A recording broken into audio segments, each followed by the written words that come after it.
welcome to the Sustainable Enterprise Podcast with me, Bobby Kerr. I'm your host for the series, which is going to bring you on the sustainability journey of Irish businesses. For this episode, I'm delighted to welcome from Portwest, Orla Good is the Commercial Director with the business, and Sinead Flynn is the Sustainability Programme Manager, also with Portwest. So ladies, you're both very welcome to the programme. Orla, we might start with you. Portwest, it's an amazing business. Maybe give us a potted history of your business. I know you've been around a long number of years and you've always been very sustainable. Thank you very much for having us, Bobby. So Portwest is actually celebrating 120 years this year. Fantastic. So I'm actually part of the fourth generation of the family business. So we have the third and fourth generation together leading the business at the moment. And it really has been sustainable the whole way through, right back to the first generation, which is my great-grand-uncle, Charles Hughes. He had a very challenging time building the business. It was a drapery store in Westport with a boot and shirt factory also through the war years. And when it was during the War of Independence, I think one thing that's before the concept of circularity is during that time his shop was bombed.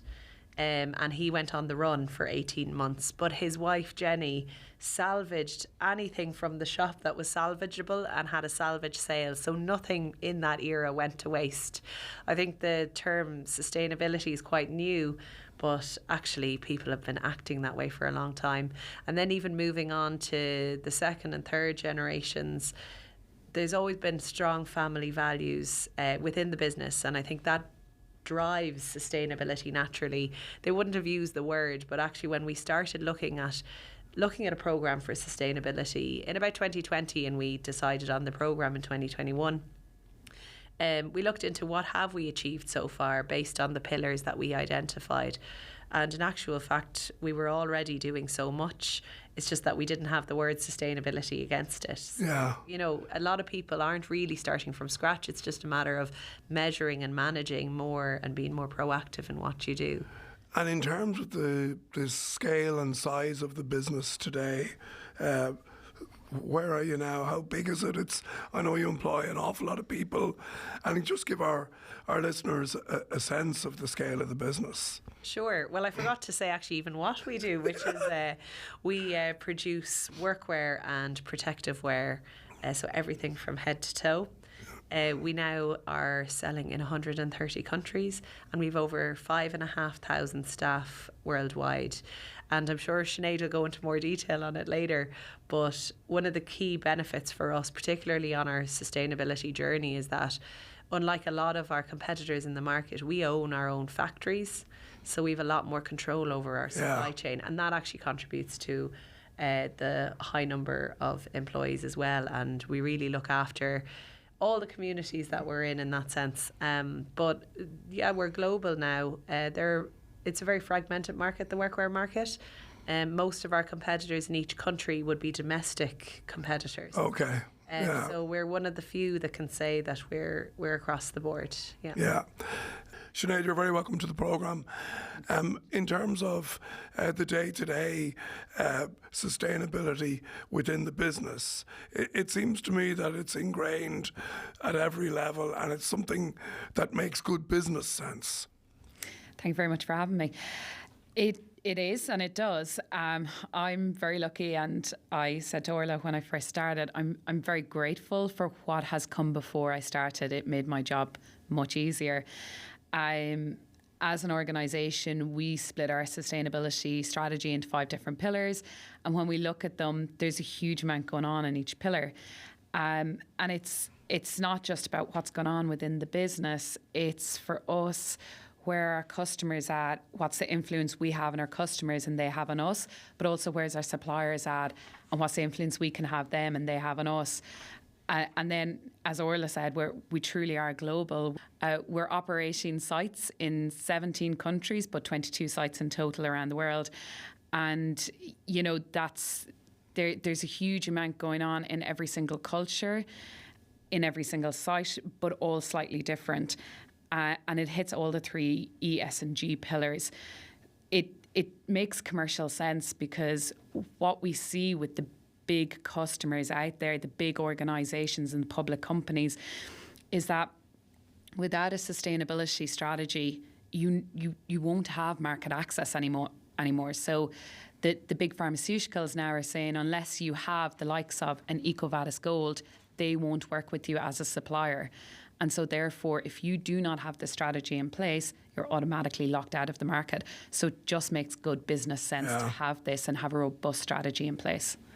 And when you say it makes a good business sense, the fact that you're in so many different countries, Orla, and maybe, I suppose, the values around sustainability, how do you get them, I suppose, unanimously across all the different countries? So if you're in the Far East, you say you own your own businesses, employ your own people directly out there. Is it the same conversation that you're having in those countries that you're having in Westport? Absolutely not. Yeah. No, I think the key is to identify what is going on socially, economically, environmentally, even in terms of governance, because every country has a different weighting on all of these things. It's identifying where the gaps are in those countries and how can we bridge the gaps to match our company values and our family values as well. It's really important. So, for example, even in Bangladesh, where we have our largest garment factory, their education is not free. So we provide education scholarships for a lot of our workers there. Right. And that actually stemmed from, initially, illiteracy was the biggest issue that we identified, and we'd offered everyone classes for reading and writing. But they came back to us to say, no, we're not interested in that. We're happy in the job that we do. We don't need it, but we want that our children don't end up in the same situation. So that's actually then how we ended up with doing a programme like that. It's not something that we publicise formally in our programme. We just know it internally. But it's just a good example of taking something that's specific to that country and how can we help in bridging that gap for that local community. Yeah.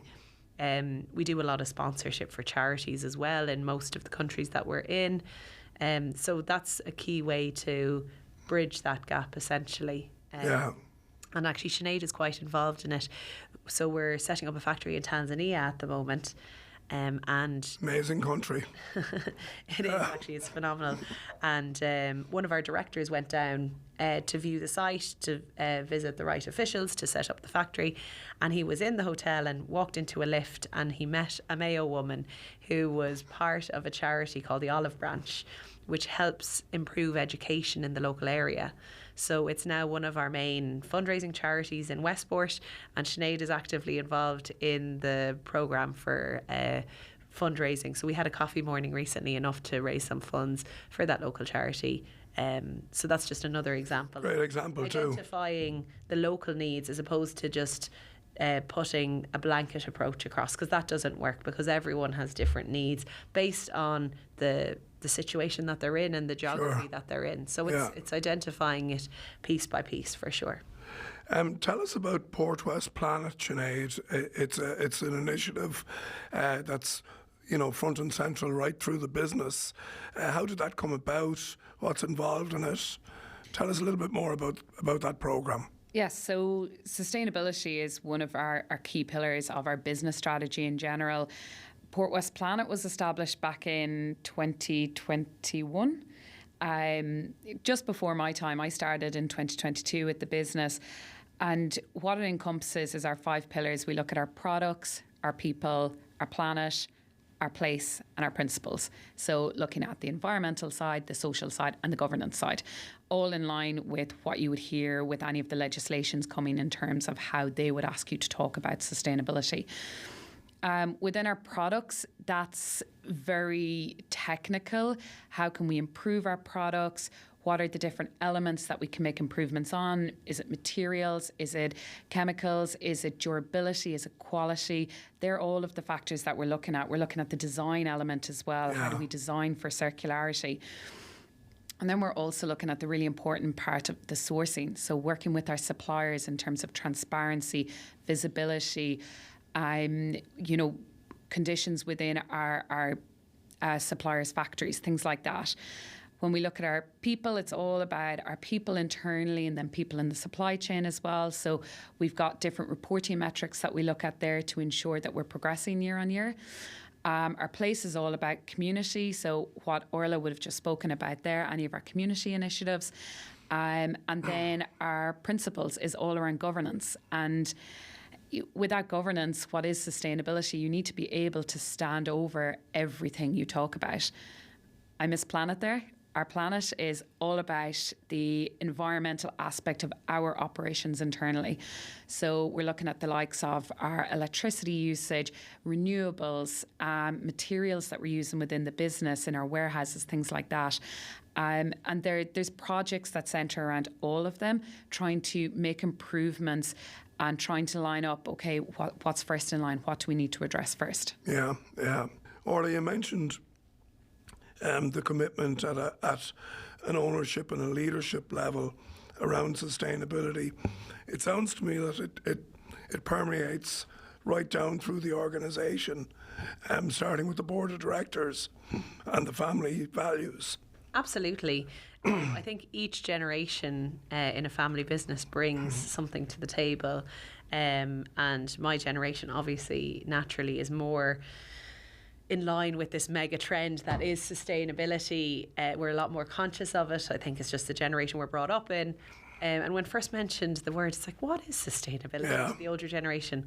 And actually, once we were able to lay it out in front of them, they're like, oh, but sure, that's just day to day. That's just our company values. So once they were able to see it wasn't something that was totally alien, that actually the third generation had been doing it all along. They just didn't put a name or a label on it. Yeah. It was a lot less intimidating. So actually at a board level, we approved that we would create a sustainability department, and that's actually how Sinead joined the company, which was really important for us. And then I'm, I guess, a junior member on the board, so having someone in the generation that really values sustainability and has maybe a deeper knowledge in the nuances of that was also quite important to the board. So no, absolutely, it was really driven and led by the board, and I think everyone across the company is delighted by that. You can see people taking pride in the place of work.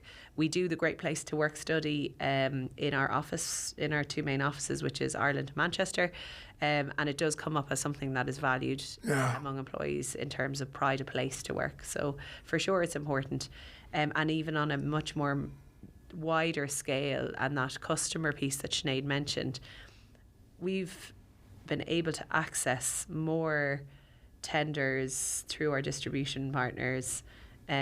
We've been able to be at the table and being seen as a leader in this area in our industry, and that customers aren't willing to pay more for sustainability, but what it does do is it brings you to the table. Yeah. So you have to manage your competitiveness with obviously all the projects that you're doing, and making a balance, which is really important as well. And that's an endorsement for the business case around sustainability, isn't it? For sure, yeah. Because if you can't get to the table, it doesn't matter how cheap or expensive your product is. So, no, it's really important for us. And we've had some major breakthroughs, especially in the USA market, which is quite a conservative market. And it's because we are the leaders in the USA in our industry for sustainability. And a lot of that has to come with just the European mindset as well. And you know, in terms of legislation, there's a legislation coming in for 2026, reporting on 2025, called CSRD. And Europe is really leading the way in that sense and getting companies to take legal accountability for what they do. So because we've been preparing for that for 2 years now, this is our second year in our preparation, because we want to make sure that we are the leaders and we do this perfectly. And it's very much in line with the programme that we have anyway. It has really actually brought us to be the leaders then in other regions that don't have this legislation quite there yet. Yeah.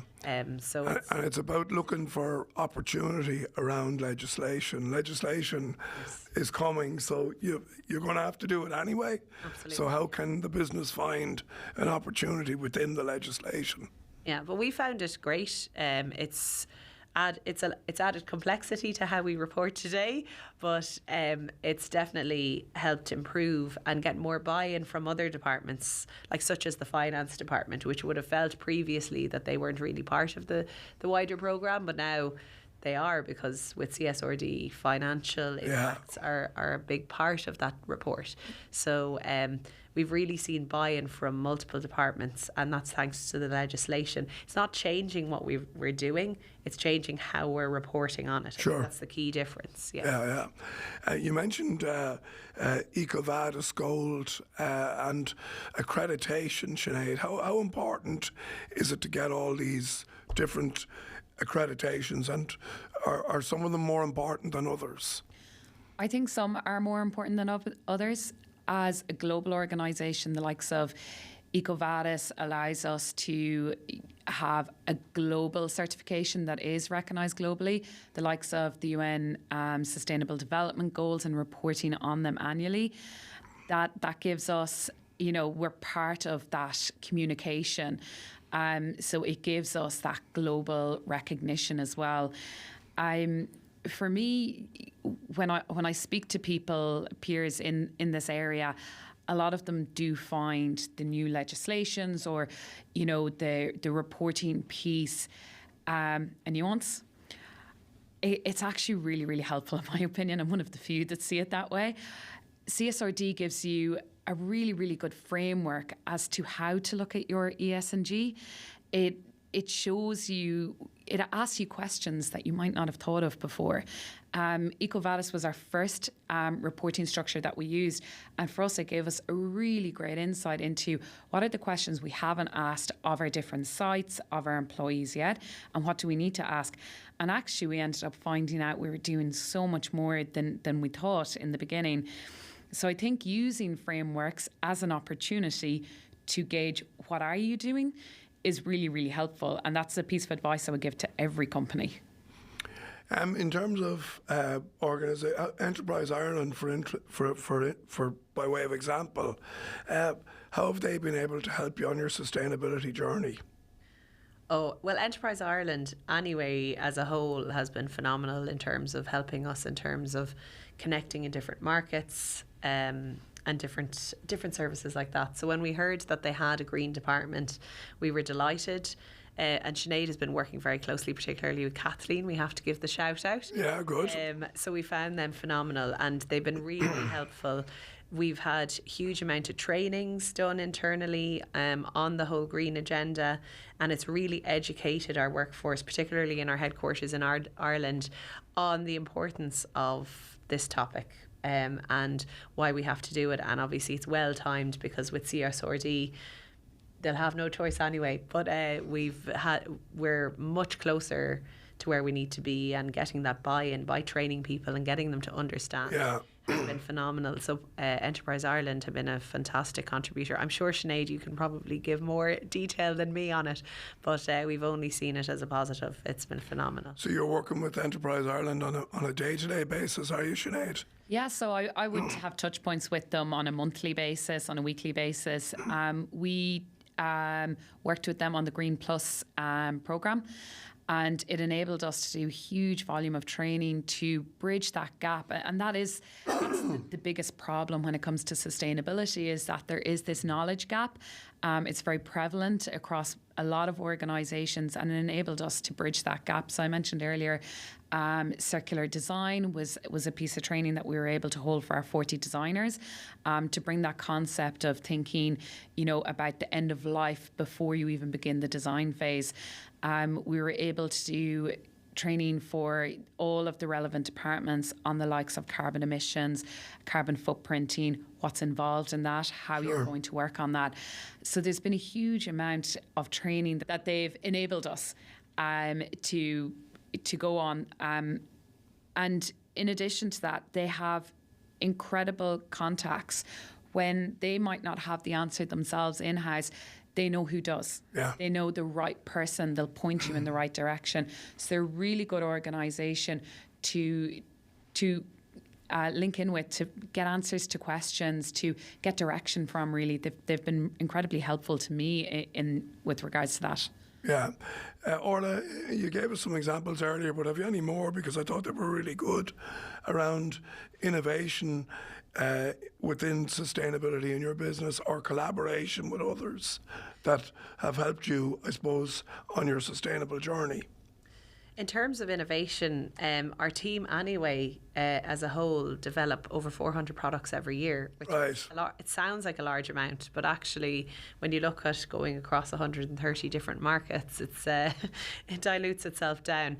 But I guess as a whole, innovation for us is really important because the nature of our product anyway helps other companies in terms of their ESG journey, because our products help reduce the risk and increase the safety of workers in the workplace. Yeah. So the innovation of a standard product anyway as a whole is really important because it's addressing new legislation, updated legislation in terms of PPE, or personal protective equipment.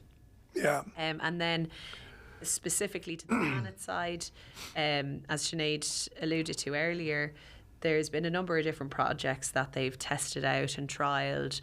So the first step was recycled PET bottles and using that within our woven fabrics. That has worked well, but really that's only a first step. It's not fully circular in our eyes. Our industry is a long way to go before I think a true circularity will be built. Secondly, then we looked at partnering and collaborating with waste management companies. Right. And how can we better manage the end life of a product. The reality of where our products go is very dirty environments. So it's not like the fashion industry where when the piece of clothing is done, it's going to be in pretty good shape, cleanliness wise. A lot of workers will have a lot of oil, building sites, chemicals, other dust and irritants that could be in the garments. So it's not as straightforward. So we keep in contact and we do a lot of focus groups with recycling companies. And one of the elements that we were able to do immediately was we created 2 knitwear products, essentially a polo and a long sleeve polo, 3, and a jumper. And we worked with the recycling company on how's the best way to create even these simple products to make them the most simple to recycle. And it's essentially not using seams. So a lot of your t-shirts, if you think you have a seam down the side, so it's actually using similar innovation to how a sock is made in knitting. You use a circular knitting machine, so the garment is created in one piece. Yeah. And then no buttons, no additional trims. So it's one fabric, one piece. And we've 3 products and they've been going quite well. And there's something different essentially. And then really just the general life of the garment. We make sure the quality of our dyeing process as well. There's different ways to dye and different methods of dyeing are more environmentally friendly than others.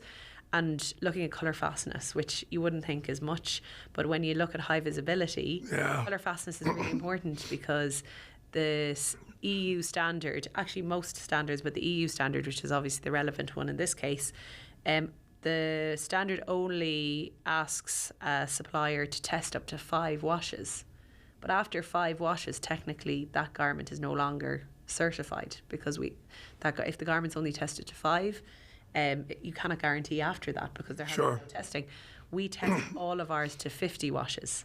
So that's why colour fastness is so important in that sense. So all of our high visibility garments can last, and 50 washes is approximately the life of the garment, more or less, especially in these hard wearing areas. And if you think of a builder, how many times has he washed his high visibility parka? Probably not on a weekly basis. So it really does last the test of time. And then looking at things like the treatments on garments as well. So the water repellent covering that goes on most of our rainwear garments. The outdoor industry really led the way in this. And before in the past, a little treatment would have been put over the garment and that would have helped the water bead off. So you wouldn't then get this little layer of water that would reduce your breathability, make your garment heavy.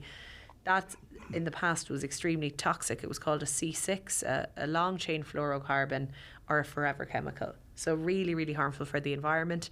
And the outdoor industry, to give them credit, really led the way in getting rid of this and finding an alternative, which is called C0. And that's a waterproofer, is it? It doesn't water. So the waterproofer is usually on the internal lining. Okay. You then have a normal fabric, and if it rains, because that outer fabric is actually technically not waterproof, you could have a teeny layer of water sitting. So this coating or treatment essentially stops that, because it repels the water to roll off the garment. So when you see the beads roll off, that's what it is. And about 3 years ago, we swapped all of our water repellent treatment from being a C6 to a C0. So it was a key step, but not everybody in our industry has done that. So, and we were able to do it at a cost neutral basis as well, which means that we were able to pass on that added value to the end user, but also keeping it at a competitive price within the market. But it's a lot more environmentally friendly, and we're constantly looking at this. So, for example, F4 garments or flame retardant garments have a lot of different treatments and chemicals to make them flame retardant. And DuPont, to be fair to them, have come out with something that seemingly is more environmentally friendly, but it's very early days in that space. And that space for us is really the next space of finding how can we maintain the safety of that garment, because it's a category 3. It's a really important garment to protect the worker against flame. So without compromising safety, making sure we can find an alternative solution that can be more environmentally friendly as well. So constantly looking at innovations. You probably have too many examples. No, that's good. That's good. We love examples. But we're always looking, and it's always on the front of mind for any of the product managers when sourcing new fabrics, new trims. Yeah. Sinead, in terms of being the sustainability champion within the business, obviously your commitment and your dedication are very obvious. How do you get others on board? Orla mentioned like the likes of the finance department there, or somebody maybe that would work in the business that maybe wouldn't have an obvious involvement in the sustainability. How do you enlist them and get them as your ambassadors and your champions? A lot of influencing. No, to be fair, we've had such a good response in Portwest. For me, it's all about demonstrating the impact and the return on investment for the department itself. So the likes of the finance department, who, previously might not have seen their space, seen where their role was in the space. It was sitting with them and showing them, especially around the likes of double materiality, a requirement for CSRD, how this can help them with risk mitigation, with budgeting. We see the likes of climate impacts. It's, there's not just an impact from Portwest side, but there is a financial impact on the business from climate change as well. And it enables them to look forward and see how is that financially going to impact the business going forward. So it's really speaking their language to them. Which has meant I've had to learn a lot of languages since I started in the business. I'm not a technical garment person, but I can speak to the same level of proficiency as Orla could about chemical management as well at this point. Not the expert in the business, we do have one, but it's a lot of language learning for me, and I think that's the requirement of a lot of sustainability managers, is that you must learn and understand the role of sustainability in everyone's department in order to engage with them on that topic in the right way. Yeah.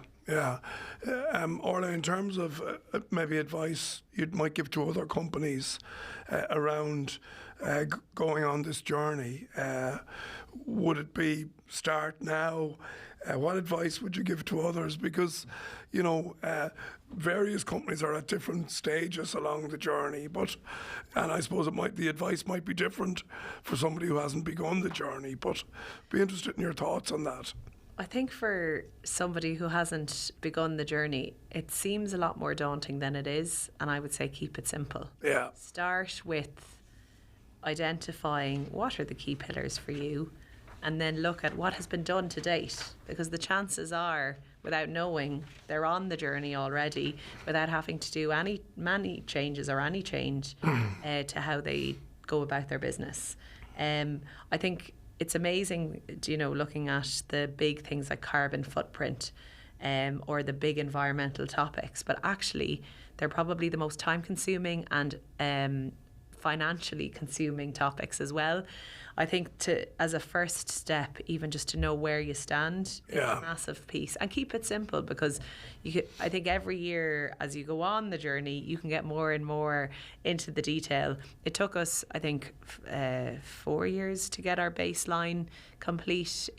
Not that it took 4 years, but it took us 4 years to be ready and in all our other topics, to be prepared to then go and understand what doing a baseline of a carbon footprint is. Yeah. Well, I think a lot of people, when they hear of ESG, they immediately think carbon footprint. There are so many more things to do.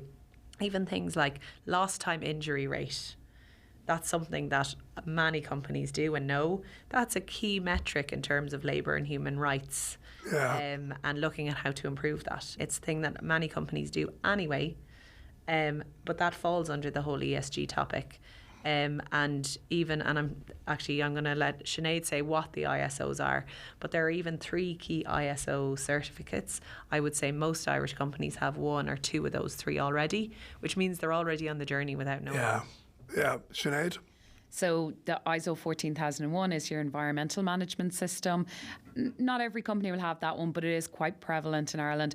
ISO 9001 is a quality management system, and so many companies around Ireland would use that to make sure that their quality in whatever they're doing is right.